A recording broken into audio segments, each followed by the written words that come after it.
আমি চতুর্দিকের আওয়াজ বন্ধ করে দেই, পাখির আওয়াজ বন্ধ করে দেই, পশুর আওয়াজ বন্ধ করে দেই, সিএনজি ড্রাইভার আর অটো ড্রাইভারদের গাড়ি গ্যারেজে জমা দিয়ে দেই, সব দোকানদার ব্যবসায়ীরা যার যার কর্ম ছেড়ে তারা ঘরে ফিরে আসে, চতুর্দিক বন্ধ করে দেই।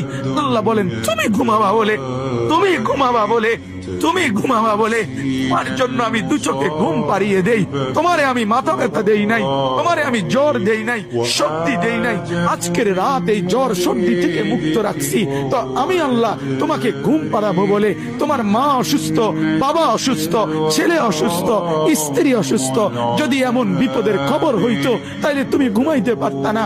যদি তোমার পায়ে ব্যথা হইতো, আমি 2 মাস বহু রাতকে রাত আরামসে ঘুমাইতে পারি নাই, আমার পা ভাঙে গেছিল, আমি রাতকে রাত অঝরে কাঁদতাম, আল্লাহ তুমি আমার শিফা করে দাও, সুস্থ করে দাও। তাহলে আমার বন্ধু আল্লাহ বলে বান্দা তুমি ঘুমাবার জন্য আমি রাত বানালাম, আওয়াজ স্তব্ধ করলাম, দু চোখে ঘুম পাড়িয়ে দিলাম।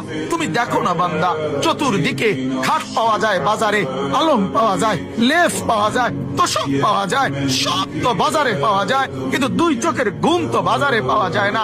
আমি ঘুম পাড়াই, আমি ঘুম পাড়াই, আমি ঘুম পাড়াই, আমি ঘুম পাড়াই। তোমার মা ঘুমায় যায়, তোমার বাপ ঘুমায় যায়, তোমার স্ত্রী ঘুমায় যায়, তোমার বন্ধুরা ঘুমায় যায়, তুমি যেই নারীকে ভালোবাসো সেও তো ঘুমায় যায়। আমি আল্লাহ আমি জেগে থাকি।